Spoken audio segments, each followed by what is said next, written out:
అందరికి నమస్తే. Welcome to TR TV. నేను మీ తిరుపతి. తెలంగాణ రాష్ట్ర ముఖ్యమంత్రి రేవంత్ రెడ్డి గారి మీద తెలంగాణ జనం అసంతృప్తితో అసహనంతో ఉన్నారు. రేవంత్ రెడ్డి మీద సొంత కాంగ్రెస్ పార్టీ కార్యకర్తల లీడర్లు కూడా అసంతృప్తితోటే ఉన్నారు. రేవంత్ రెడ్డి పొద్దుగాల లేస్తే 6 గ్యారెంటీలు అమలైనాయి, 420 హామీలు కూడా అమలైనాయి. మా కాంగ్రెస్ ప్రభుత్వం అద్భుతంగా పనిచేస్తుంది, కేసీఆర్ కంటే మెరుగైనటువంటి పరిపాలన మేము అందిస్తున్నామని చెప్పి రేవంత్ రెడ్డి చెప్తున్నాడు. ఓవైపు కాంగ్రెస్ పార్టీ మంత్రులేమో మేము బాగా కష్టపడుతున్నామని చెప్పి మంత్రులు చెప్తున్నారు. ఎమ్మెల్యేలేమో మేమేం చేస్తాం, ముఖ్యమంత్రి మాకేమి ఇవ్వండి, మేము నియోజకవర్గాల్లో ఏం అభివృద్ధి చేస్తాం, మాకేం తెలియదు అని చెప్పి ఎమ్మెల్యేలు చెప్పేటటువంటి కార్యక్రమం చేస్తారు. ఆఖరికి గ్రామాలలో ఉన్నటువంటి సర్పంచ్లేమో ఎమ్మెల్యేలు మన ఊరికి ఏమైనా ఫండింగ్ ఇస్తే మేము చేస్తాం, లేకపోతే మేమేం చేస్తామని సర్పంచ్ల బాధ. ఇక తెలంగాణలో ఎవరి బాధ వాళ్ళకు ఉన్నది. ఇప్పుడు ఎమ్మెల్యేలు ఏమో మంత్రుల కాడికి పోతున్నారు, మాకేం నిధులు వస్తలేవు, అట్లీస్ట్ ముఖ్యమంత్రికి మీరు చెప్పమని చెప్పి ఎమ్మెల్యేలు మంత్రులకు చెప్పుడు. మంత్రులు ఉల్టా ఎమ్మెల్యేలకే చెప్తారు, రేవంత్ రెడ్డి మమ్మల్ని కలుస్తలేడు, రేవంత్ రెడ్డి మాతో చక్కగా మాట్లాడతలేడు, మేము పోతే అపాయింట్మెంట్ ఇస్తలేడు అని చెప్పి మంత్రులు ఎమ్మెల్యేలకు చెప్పుకునేటటువంటి పరిస్థితి. ఇక రేవంత్ అన్న ఎమ్మెల్యేలను కలవడు, మంత్రులను కలవడు, ఎమ్మెల్సీలను కలవడు, కాంగ్రెస్ పార్టీ లీడర్లను కలవడు, కాంగ్రెస్ పార్టీ కార్యకర్తలను కలవడు, ప్రజలను కూడా కలవడు. రేవంత్ అన్న బయటికి వచ్చి రీల్ వేరే, రియల్ వేరే. రీల్లో ఏమో స్టేజ్ దునికి జనాల్లోకి వచ్చి జనాలను కలుస్తాడు. మరి రియల్లో ఏంది? రియల్లో రేవంత్ అన్న ఏం చెప్పిండు, నాది వెహికల్స్ ఎప్పుడన్నా పోతే మీరు ట్రాఫిక్ ఆపొద్దు, ప్రజలను ఇబ్బంది పెట్టొద్దు, నేను ప్రజలతోనే కలిసిపోతా అని చెప్పి రేవంత్ రెడ్డి చెప్పిన మాట. మొన్న టోల్గేట్ కాడ ఒక వీడియో చూపించిన కదా, రేవంత్ రెడ్డి ఎక్కడికో పెళ్లికి పోతుందని చెప్తే దాదాపు 20 నిమిషాల పాటు వెహికల్స్ అన్నీ ఆపిరు. రేవంత్ రెడ్డి ఏం సంతకాలు పెట్టడానికి పోతున్నాడు, పెళ్లికి పోతున్నాడు, ఏదో ఫంక్షన్కో పెళ్లికి పోతుందని చెప్పి పోలీసులు దాదాపు 20 నిమిషాల పాటు మొత్తం ట్రాఫిక్ ఆపేసారు. ఏమైనా ఇంపార్టెంట్ పనా పెళ్ళి? ముఖ్యమంత్రి పోయేది. ముఖ్యమంత్రి ప్రైవేట్ బిల్డింగ్ ఓపెన్ చేస్తున్నాడు. ముఖ్యమంత్రి రేవంత్ రెడ్డి అపోలో దవాఖాన ప్రైవేట్ దవాఖాన ఓపెనింగ్ చేస్తున్నాడు, మెడికవర్ ప్రైవేట్ దవాఖాన ఓపెనింగ్ చేస్తున్నాడు, Revanth Reddy private school opening చేస్తున్నాడు, Revanth Reddy private malls, Odeon mall, cinema థియేటర్లు, అల్లు అర్జున్ థియేటర్ ఓపెనింగ్ చేస్తున్నాడు రేవంత్ రెడ్డి. రేవంత్ రెడ్డి గవర్నమెంట్ పైన ఉండాల్సినటువంటి సోయి ప్రైవేట్ పైన ఎందుకుంది? రేవంత్ రెడ్డి పొద్దుగాల లేస్తే ప్రైవేట్ గురించి ఎందుకు ఆలోచన చేస్తున్నాడు, గవర్నమెంట్ పైన ఎందుకు ఆలోచన చేస్తలేడు? మరి ఇప్పుడు మొన్న సినిమా థియేటర్ ఓపెనింగ్ చేసిండు, ప్రైవేట్ స్కూలు, ప్రైవేట్ దవాఖానలు రేవంత్ రెడ్డి ఓపెన్ చేసిండు కదా. మరి గవర్నమెంట్ కొత్త స్కూల్ ఏమైనా కట్టిండా? గవర్నమెంట్ కొత్త హాస్పిటల్ ఏమైనా కట్టిండా? గాంధీ హాస్పిటల్లో బెడ్లు ఏమైనా కొత్తవి తీసుకొచ్చిండా? ఉస్మానియా దవాఖాన మళ్ళీ సెడి చేయించిండా? గాంధీ దవాఖానలో సరైనటువంటి సౌకర్యాలు ఉన్నాయా? నిమ్స్ దవాఖానలో సరైనటువంటి సౌకర్యాలు ఉన్నాయా? జిల్లాలలో ఉన్నటువంటి 100 పడకల హాస్పిటల్లో సరైనటువంటి సౌకర్యాలు ఉన్నాయా? బెడ్లు ఉన్నాయా? ఎక్స్రే మెషిన్లు ఉన్నాయా? లేకపోతే స్కానింగ్లు తీయడానికి మెషిన్లు ఉన్నాయా? ఐసీలు ఉన్నాయా ప్రాపర్? మరి ఇవన్నీ రేవంత్ రెడ్డికి ఎందుకు సోయలేదు? గవర్నమెంట్ స్కూల్లో కూర్చోనికి సరైన బెంచ్లు పెచ్చులుడి మీద పడుతున్నాయి, గట్టిగా వాన వస్తే కూలిపోయే పరిస్థితి ఉన్నాయి బిల్డింగ్లు అన్నీ. ఇంకా గవర్నమెంట్ స్కూళ్ళు ప్రైవేట్ బిల్డింగ్లు లీజులు తీసుకొని ఆ లీజ్ బిల్డింగ్లోనే నడిపిస్తున్నారు, నెలకు రెంట్ కడుతున్నారు ప్రైవేట్ బిల్డింగ్లకు. రేవంత్ రెడ్డికి తెలియదా? అన్నీ తెలుసు కదా. సరే, రేవంత్ రెడ్డి అప్పట్లో ప్రతిపక్షంలో ఉన్నప్పుడు ఏం తెలియదు అనుకుందాం, ఇప్పుడు గవర్నమెంట్ కదా, ఇప్పుడు ముఖ్యమంత్రిని ఇప్పుడన్నా తెలుసుకోవాలి కదా. కానీ ఏం తెలుసుకునే పరిస్థితి లేదు. ఇప్పుడు ఆఖరికి జనాలు ముఖ్యమంత్రి రేవంత్ రెడ్డిని చెప్తున్నటువంటి మాట ఒకటే, రాజీనామా చేయి, ఇక చాలు, నీ పరిపాలన చాలు, మస్తు అర్థమైపోయింది నీ పరిపాలన. పాత రోజులు వస్తాయంటే ఏమో అనుకున్నాం, కానీ నిజంగానే పాత రోజులు పట్టుకొచ్చినావు. ఆ పాత రోజులు ఏంటంటే యూరియా బత్తాల కోసం చెప్పులు లైన్లో పెట్టుడు. ఆ పాత రోజులు ఏంటంటే రైతు బంధు ఎప్పుడు ఇస్తారా అని చెప్పి పడిగాపులు కాసుడు, రైతు బంధు ఎప్పుడు వస్తుంది అని చెప్పి ఫోన్ దిక్కు చూసుడు, రుణమాఫీ ఎప్పుడు చేస్తారు అని చెప్పి బ్యాంకుల వెంబడి తిరుగుడు, ఆఖరికి పంట బోనస్ ఎప్పుడు పడుతుంది అని చెప్పి ఫోన్ ఇట్లా పట్టుకొని చూసుడు, ఆఖరికి మహిళలకు బతుకమ్మ చీరలు ఎప్పుడు వస్తాయని చెప్పి బతుకమ్మ పండుగ పూట అటు చూడాలి, గ్రామ పంచాయతీకి ఇస్తారా, సర్పంచ్ ఏమైనా ఇస్తాడా ఇయ్యడా అని చెప్పి చూసుకుంటుండాలి. మహిళలకు 2500 రూపాయల కోసం మహిళలు వెయిట్ చేయాలి. 4000 రూపాయల పెన్షన్ ఎప్పుడు ఇస్తారు ఏం కథ అని చెప్పి వృద్ధులు ఎదురు చూసుకుంటుండాలి. ఆ పెన్షన్ 2000 రూపాయలు కూడా ఇప్పుడు వచ్చేటటువంటి పరిస్థితి లేదు. ఆ 2000 రూపాయల పెన్షన్ కూడా చక్కగా ఇస్తలేరట. రేవంత్ రెడ్డి పైన తీవ్రమైన వ్యతిరేకత ఉన్నది, మామూలు వ్యతిరేకత కాదు, భయంకరమైనటువంటి వ్యతిరేకత వచ్చింది. ఆ వ్యతిరేకతను ఒడగొట్టుకోవడానికి రేవంత్ రెడ్డి విశ్వ ప్రయత్నాలు చేస్తున్నారు కదా, అది ఫెయిల్ అవుతుంది. రకరకాల ప్రయత్నాలు చేసిండు. కేసీఆర్ అప్పు చేసిండు అని చెప్పి మేమేం ఇవ్వలేకపోతున్నాం అని చెప్పి కొన్ని రోజులు డ్రామా చేసిండు. కేసీఆర్ అప్పుకు నీకు సంబంధం ఏంది? పోనీ కేసీఆర్ అప్పు చేసిండు, నువ్వు ఏమి ఇవ్వలేకపోతున్నావు, నువ్వు అప్పు చేస్తలేవా? నువ్వు అధికారంలోకి వచ్చిన దగ్గర నుండి ఇప్పటిదాకా దాదాపు 4 లక్షల కోట్ల రూపాయలు అప్పు చేసినావు. మరి 4 లక్షల కోట్ల రూపాయల అప్పులో నీ గవర్నమెంట్ ఏం చేసింది? ప్రజలకు మీరు ఏం కట్టిరు? మీరు ఏం చేసారు ఎప్పుడు జనాలకు? జనాలు చెప్తారు ఒకే మాట, రేవంత్ రెడ్డిగా చాలు, నీ పరిపాలన చాలు, రాజీనామా చేయి. నీ పర్ఫార్మెన్స్ మస్తుగా చూసినాం, నీ పరిపాలన ఇంత ఘోరంగా ఉంటుందని మేము అనుకోలే. కేసీఆర్ పరిపాలన కంటే మరీ ఘోరమైన పరిపాలన ఉంది నీది, ఇక వద్దు, రాజీనామా చేయి. మంచో చెడో నీకంటే కేసీఆరే నయం. కేసీఆర్ ముఖ్యమంత్రి ఉన్నప్పుడు కొత్త కొత్త రాష్ట్రం, కొత్త మండలాలు తెచ్చిండు, గ్రామ పంచాయతీలు తెచ్చిండు, జిల్లాలు చేసిండు, కలెక్టర్ ఆఫీసులు కట్టించిండు, మెడికల్ కాలేజీలు కట్టించిండు, కొత్త కొత్త బిల్డింగ్లు కట్టిండు, రోడ్లు వేయించిండు కేసీఆర్. మిషన్ భైరత తోటి నీళ్ళు ఇచ్చిండు కేసీఆర్, కిట్ పట్టుకొచ్చిండు, దళిత బంధు పట్టుకొచ్చిండు, సబ్సిడీల ట్రాక్టర్లు ఇచ్చిండు, మస్తు చేసిండు కేసీఆర్. మంచో చెడో కేసీఆరే మంచుకుంటుండే. ఇక వద్దు రేవంత్ అన్న, రాజీనామా చేయని నేను చెప్తున్న మాట కాదు, తెలంగాణ రాష్ట్రంలో జనాలే చెప్తున్నారు. మీరు జనాల దగ్గర పోయి మైక్ పెట్టండి. మేము గ్రౌండ్లో తిరుగుతున్నాం కదా, గ్రౌండ్లో తిరుగుతున్నాం, మాకు సంబంధించిన మీడియా ఛానల్స్, చాలా ఛానల్స్ గ్రౌండ్లో తిరుగుతాయి. వాళ్ళందరూ చెప్పే మాట ఇదే కదా, రేవంత్ రెడ్డిని తిడుతుర్రు. నేను చెప్తున్నా కదా, మీకు డౌట్ ఉంటే మైక్ పట్టుకొని జిల్లాలలో తిరుగుర్రి, ఊళ్ళే తిరుగురి, పోయి మైక్ పెట్టురి, ఊళ్ళే పోయి ఒక ముసలాయనని కదిలిర్రి. రేవంత్ రెడ్డి మంచిగున్నాడా, కేసీఆర్ పాలన మంచిగుందా అని చెప్పి అడుగుర్రి. పొల్లు పొల్లు తిడుతురు జనం. మహిళల దగ్గరికి పోయి రేవంత్ రెడ్డి పరిపాలన ఎట్లుంది అని చెప్పి అడుగుర్రి, తిడతారు జనం. నిరుద్యోగుల దగ్గర పోయి మీకు ఎన్ని ఉద్యోగాలు ఇచ్చిండు, రేవంత్ రెడ్డి పరిపాలన బెస్టా కేసీఆర్ బెస్టా అని చెప్పి అడుగుర్రి, చూద్దాం. రేవంత్ రెడ్డి రాజీనామా అని అంటారు గంతే జనం. రాజీనామా చేయి సాల్, ఇక నీ పరిపాలన మాకు వద్దు. నువ్వు ముఖ్యమంత్రి ఉండు కూడా వేస్ట్, వేరేటోళ్ళకి ముఖ్యమంత్రి పదవి ఇచ్చినా పర్లేదు, నీ సొంత నిర్ణయాలతో మేము తట్టుకోలేకపోతున్నాం. ఇది జనాలు చెప్తున్న మాట కాదు, కాంగ్రెస్ పార్టీ లీడర్లు కూడా చెప్తారు. కాంగ్రెస్ పార్టీ లీడర్లు కూడా రేవంత్ రెడ్డి సొంత నిర్ణయాలు తట్టుకోలేకపోతారు. రేవంత్ రెడ్డికి ఏ టైంకి ఏం చేస్తాడో తెలియదు. ఓసారి భారీ బహిరంగ సభ అంటాడు, మీటింగ్ అంటాడు, ఈ మంత్రిని తీసేస్తా అంటాడు, ఆ మంత్రిని తీసేస్తా అంటాడు, వీళ్ళకు నామినేటెడ్ పదవి అంటాడు, ఆయనకు మంత్రి పదవి ఇస్తా అని చెప్తాడు. ఈ వ్యక్తిని నేను కాంగ్రెస్కి వెళ్ళి తీసేస్తున్నా అంటాడు. అవసరం అనుకుంటే ఏ టైంలో ఏ ఎమ్మెల్యేని కాంగ్రెస్లోకి తీసుకుంటాడో అర్థం కాదు, ఎవరికి టికెట్ ఇస్తాడో అర్థం కాదు, ఎవరిని ప్రోత్సహిస్తాడో అర్థం కాదు, ఎవరిని తిడతాడో అర్థం కాదు, ఎవరిని పొగుడుతాడో అర్థం కాదు. అన్ని సొంత నిర్ణయాలు అట రేవంత్ రెడ్డి, మొత్తం ఓన్ డిసిషన్స్. రేవంత్ రెడ్డి నిర్ణయం తీసుకునే ముందు కాంగ్రెస్ పార్టీ సీనియర్ లీడర్లకు చెప్పాడు, మంత్రులకు చెప్పాడు. ఆయన సొంతం, ఆయన ఏది చెప్తే అదే నడవాలి, ఆయన ఎట్లా అంటే అట్లనే నడవాలి.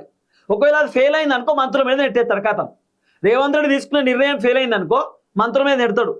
మంత్రులే చక్కగా పని చేయలే, నేను మస్తు చేసిన రేవంత్ రెడ్డికి అది. ఒకవేళ సక్సెస్ అయింది అనుకో, నేను ఒక్కడే చేసిన అని చెప్పుకుంటాడు. ఈ సొంత నిర్ణయాలు కూడా కాంగ్రెస్ పార్టీ కార్యకర్తల లీడర్లకు నచ్చలేదట. కాబట్టి వాళ్ళు కూడా రేవంత్ అన్న నువ్వు రాజీనామా చేయంటారు. రేవంత్ అన్న నువ్వు మంచిగా రాజీనామా చేయి, అయిపోతుంది, ఇదంతా ఎందుకు, నువ్వు ముఖ్యమంత్రి అయిన తర్వాత జరిగింది ఏం లేదు, అంత ఉత్తదే, రాజీనామా చేయి. ఇది కార్యకర్త లీడర్లు చెప్తున్న మాట కూడా. నియోజకవర్గాలలో ఎమ్మెల్యేలు పోతే జనాలు అడిగే ప్రశ్నలకు ఎమ్మెల్యేలు సమాధానం చెప్పలేక ఇప్పుడు ఊళ్ళో కూడా తిరుగుతలేరు ఎమ్మెల్యేలు. ఇప్పుడు ఏదో 99 days యాక్షన్ ప్లాన్ అని పెట్టింది కదా, జనాల సమస్యలు తెలుసుకుందామని చెప్పి ఎమ్మెల్యేలు ఊళ్ళో పోతే జనాలు మాట్లాడే మాటలు తట్టుకోలేక చెవుకు దూదులు పెట్టుకుంటారు ఎమ్మెల్యేలు. గంత ఘోరమైన పరిస్థితి ఉన్నది. ఎవరంటే ఇందిరమ్మ ఇండ్లు ఇచ్చినాం, డబుల్ బెడ్రూమ్లు ఇచ్చినాం, యాడొచ్చినాయి సార్? కాంగ్రెస్ పార్టీ కార్యకర్తల లీడర్లకు వచ్చినాయి డబుల్ బెడ్రూమ్లు. వాస్తవం కాదా? స్లాప్ ఉన్నోనికి మళ్ళీ ఇంకో స్లాప్ వచ్చింది. పెంకల ఇల్లు ఉన్నోనికి డబుల్ బెడ్రూమ్ వచ్చిందా? రేకుల షెడ్ ఉన్నోనికి డబుల్ బెడ్రూమ్ వచ్చింది. ఎవరికి వచ్చింది? రేషన్ కార్డు ఎవరికి వచ్చింది? 20 గుంటల పొలం లేనో కూడా రేషన్ కార్డు రాలే ఇప్పటిదాకా తెలంగాణలో. ఏదో కొత్త రేషన్ కార్డులు ఇచ్చినామని చెప్తుండే కదా రేవంత్ అన్న. రేషన్ కార్డు ఇప్పటిదాకా చాలా మందికి రాలే. ఎందుకు జనాలు రేవంత్ రెడ్డి రాజీనామా చేయమంటారు? కారణం ఏంటంటే రేవంత్ రెడ్డి పర్ఫార్మెన్స్ బాగాలేదు, రేవంత్ రెడ్డి పర్ఫార్మెన్స్ వీక్ ఉన్నది, రేవంత్ రెడ్డికి అడ్మినిస్ట్రేషన్ పట్టు లేదు, పరిపాలన చేతనైతలేదు, రేవంత్ రెడ్డితో అయితలేదు. రేవంత్ రెడ్డి ఎంతసేపు మూసి సుందరీకరణ, 15,000 ఇండ్లు కూల్చేస్తాం, భూదాన్ భూములు ఇండ్లు కూల్చేస్తాం, అసైన్మెంట్ భూములు ఇండ్లు కూల్చేస్తాం, 111 ఇండ్లు కూల్చేస్తాం. ఇండ్లు కూల్చేసే పైన ఉన్నటువంటి సోయి రేవంత్ రెడ్డికి తెలంగాణ ప్రజల పైన లేదు. ప్రైవేట్ దవాఖాన పైన, ప్రైవేట్ కాలేజీ పైన ఉన్నటువంటి సోయి రేవంత్ రెడ్డికి గవర్నమెంట్ కాలేజీల పైన, గవర్నమెంట్ స్కూల్ పైన, గవర్నమెంట్ దవాఖాన పైన లేదు. ఇంకేం పరిపాలన చేస్తాడు? ఒక ముఖ్యమంత్రి హోదాలో ఉన్న వ్యక్తి పెళ్లిలకు పోతున్నాడు. పొద్దుగాల లేతే పెళ్లిలు, ఫంక్షన్లు, పేరెంటాలు. ముఖ్యమంత్రి హోదాలో ఉన్న వ్యక్తి ఎంత బిజీగా ఉండాలి, ఎంత బిజీ షెడ్యూల్ ఉంటుంది. సంతకాలు పెట్టుడు, మీటింగ్లు పెట్టుడు, వాళ్ళతో వీళ్ళతో డిస్కస్ చేసుడు, పరిశ్రమలు ఎట్లా రావాలి, తెలంగాణ ఎట్లా డెవలప్మెంట్ కావాలి, హైదరాబాద్లో కంపెనీలు ఎట్లా రావాలి, నిరుద్యోగులకు ఉద్యోగాలు ఎట్లా రావాలి, ఇంకా హైదరాబాద్ని ఏ విధంగా ఇమేజ్ క్రియేట్ చేయాలి, మంచిగా డెవలప్ చేయాలి, ఇవే కదా ఆలోచన చేయాల్సింది.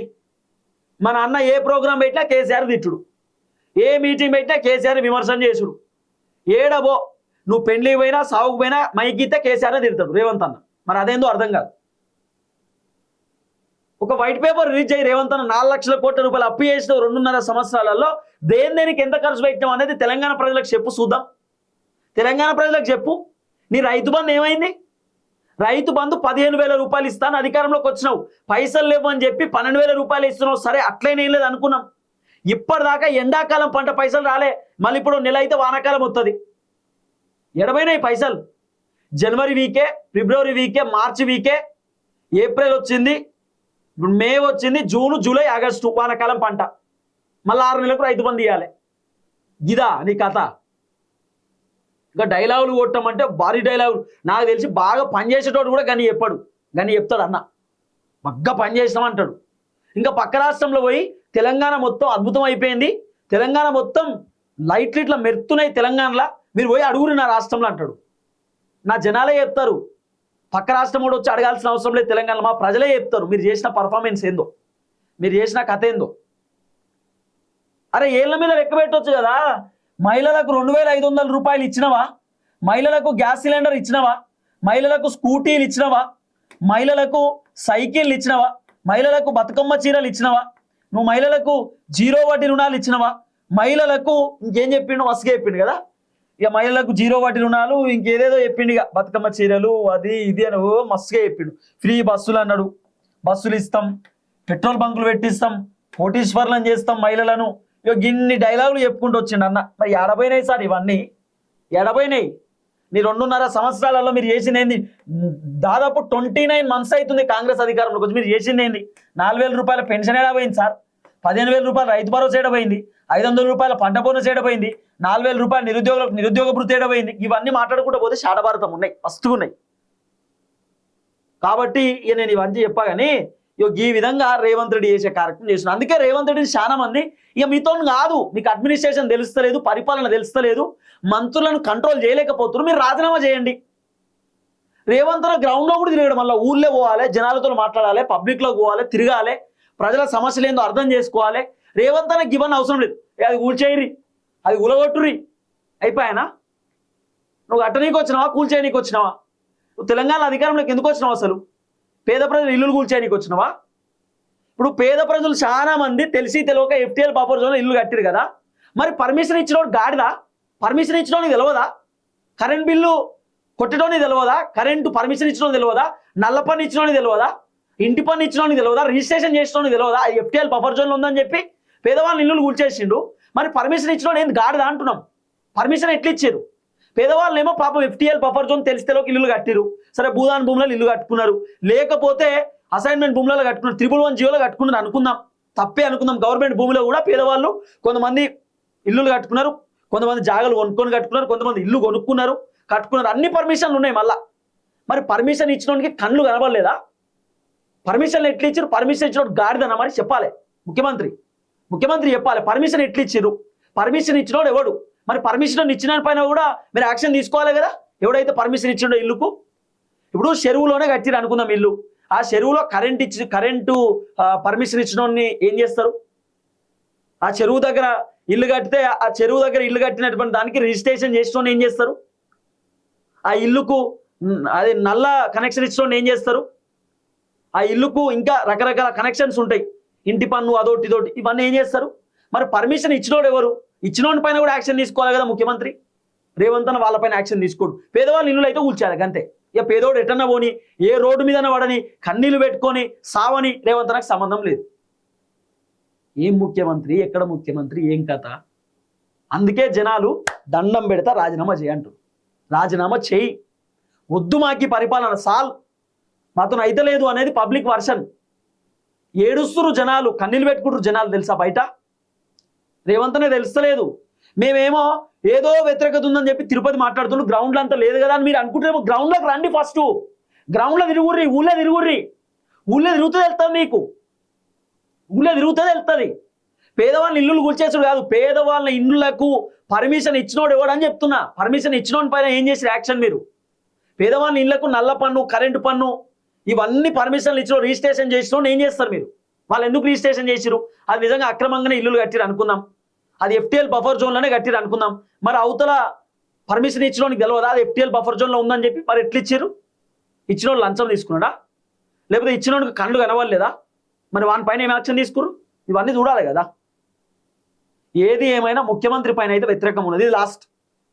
మరి రేవంత్ అన్న కొసాగరికి వెళ్తాడా, మరి ఉంటుందా ప్రభుత్వం ఉండదా అనేది చూడాలి. రేవంత్ అన్న మళ్ళీ అధికారంలోకి వస్తానైతే చెప్తున్నాడు. మళ్ళీ అధికారంలోకి వస్తా, ఖచ్చితంగా ఈసారి కాంగ్రెస్ గవర్నమెంట్ వస్తుంది, మళ్ళీ నేనే సీఎం, ఈ విధంగా రేవంత్ అన్న చెప్పే కార్యక్రమం చేస్తున్నాడు. ఇక అది జనాల ఇష్టం. మళ్ళీ రేవంత్ అన్న అధికారంలోకి వస్తాడా రాడా, పబ్లిక్ మళ్ళీ గెలిపించుకుంటారా గెలిపించుకోరా అనేది పబ్లిక్కే తెలుసు. కానీ జనం చెప్తున్న మాట ఒకటే, రాజీనామా చేయండి. జనం కాదు, ఇగో మీకు ఒకటి చూపిస్తా. ఫ్రెండ్స్ ఆఫ్ కాంగ్రెస్ అని చెప్పి ఉంటుంది. ఇక ఫ్రెండ్స్ ఆఫ్ కాంగ్రెస్ అని నేను మీకు చూపిస్తా. Friends of Congress, ego friends of Congress అని, ఇగో యుఎస్సి అని రాహుల్ గాంధీ బొమ్మ ఉంటుంది. ఇగో దీనికి ప్రొఫైల్కి రాహుల్ గాంధీ బొమ్మ. భారత్ జోడో అని చెప్పి యాత్ర గురించి వీళ్ళు అప్పుడు స్టార్టింగ్లో ఈ ఫ్రెండ్స్ ఆఫ్ కాంగ్రెస్ పేజీలో వీళ్ళు ఏమని పెట్టారు తెలుసా? Revanth Reddy should resign, Revanth Reddy resign చేయాలి, కాంగ్రెస్ పార్టీ మంత్రులు కూడా మొత్తం రిజైన్ చేయాలి. ఎందుకంటే కాళేశ్వరం ప్రాజెక్టు కేసీఆర్ వల్లనే కూలిపోయింది, కేసీఆర్ చేయబట్టే కథం అయిపోయిందని చెప్పి రేవంత్ రెడ్డి చెప్పిండు. రాహుల్ గాంధీ కూడా నమ్మిండు. సీన్ కట్ చేస్తే హైకోర్టులో పీసీ ఘోష్ కమిషన్ ఇచ్చినటువంటి కాళేశ్వరం ప్రాజెక్టుకి సంబంధించినటువంటి అంశం పైన కేసీఆర్ పైన హరీష్ రావు పైన ఎటువంటి చర్యలు తీసుకోవద్దు. Kaleshwaram commission report, PC Ghosh ఇచ్చినటువంటి రిపోర్టు ఆధారంగా కేసీఆర్ పైన హరీష్ రావు పైన యాక్షన్ తీసుకోవద్దు. కేసీఆర్ హరీష్ రావుని ఏమనొద్దు, వాళ్ళు చక్కగా చేయలేదు, ఏ రూల్స్ పాటించలేదు. రేవంత్ రెడ్డి ఆ రిపోర్ట్ రాకంటే ముందే ప్రెస్ మీట్ పెట్టి మాట్లాడతాడు, రేవంత్ రెడ్డికి ఎట్లా తెలుసు? ఇవన్నీ హైకోర్టు చెప్పిన మాట. మరి కేసీఆర్కు హరీష్ రావుకు నోటీస్ ఎందుకు ఇవ్వలేదు అని చెప్పారు. మరి ఫెయిల్ అయినట్టే కదా రేవంత్ రెడ్డి ఈ విషయంలో. కాళేశ్వరం మొత్తం కథం అయిపోయింది, కాళేశ్వరం స్కామ్ జరిగింది, కేసీఆర్ కథం చేసిన అనే ముందు హైకోర్టు చెప్పారు కదా. మరి ఇక్కడ రేవంత్ రెడ్డి ఫెయిల్ అయినట్టే కదా. ఫోన్ ట్యాపింగ్ ఏమైంది, ఫార్ములా ఈ కార్ రేసింగ్ ఏమైంది? ఇంకా అంటారు కొంతమంది, ఆగు తొందరపడకని. ఇంకేడ తొందర? 29 నెలలు అవుతుంది కాంగ్రెస్ అధికారంలోకి వచ్చి, ఇంకేం తొందరగా పోతేంది? కేసీఆర్ మొత్తం తెలంగాణను దోసుకదిన్నారు అంటారు కదా. మరి దోసుకదిన్నది బయట పెట్టుర్రి, మాకు కూడా సంతోషం. బయట పెడితే మా పైసలే దోసుకదిన్నాడు కేసీఆర్, మరి బయట పెట్టుర్రి, బాగా చెప్తా బయట పెట్టుర్రి అంటున్నాం. కేసీఆర్ ఏం దోసుకదిన్నాడు, ఏం చేసిండు, ఏం కథ, 7 లక్షల కోట్లు ఎవరికి పెట్టిండు, ఏం కథ అనేది చెప్పుర్రి. జనాలకు కూడా అర్థం కావాలి కదా. దేనికి ఎంత ఖర్చు పెట్టిండు, ఏం కట్టిండు, ఏం కథ తెలంగాణలో, కేసీఆర్ చేసిన పనేంది, కేసీఆర్ పరిపాలన మంచిగుందా, రేవంత్ రెడ్డి పరిపాలన మంచిగుందా, జనాలకు కూడా అర్థం కావాలి కదా. మరి రేవంత్ రెడ్డి ఏమో 4 లక్షల కోట్లు అప్పు చేసి ఈయన ఏం చేసిండు, 7 లక్షల కోట్లు అప్పు చేసి కేసీఆర్ ఏం చేసిండు తెలవాలి కదా సమాజానికి కూడా. ఇవన్నీ బయటపెట్టుని. కానీ ఒకే నినాదం, రేవంత్ రాజీనామా చేయాలి, రేవంత్ రాజీనామా అనే నినాదం అయితే గట్టిగా వినబడుతుంది. మరి ఇది ఏడాక పోతో తెలియదు. ఇంకోటి వినబడుతుంది, కేసీఆర్ పైన నినాదం, రేవంత్ పోవాలి కేసీఆర్ రావాలి, కాంగ్రెస్ పోవాలి బీఆర్ఎస్ రావాలనే నినాదం కూడా వినబడుతున్నది. చూద్దాం. రేవంత్ రెడ్డి ప్రభుత్వం ఇంకా మస్తు నడిపిస్తాం, అద్భుతం అంటున్నారు. ఎడాక నడుస్తూ చూడాల్సినటువంటి అవసరం ఉంటుంది. అందరికీ నమస్తే, థ్యాంక్ యూ సో మచ్. జై తెలంగాణ.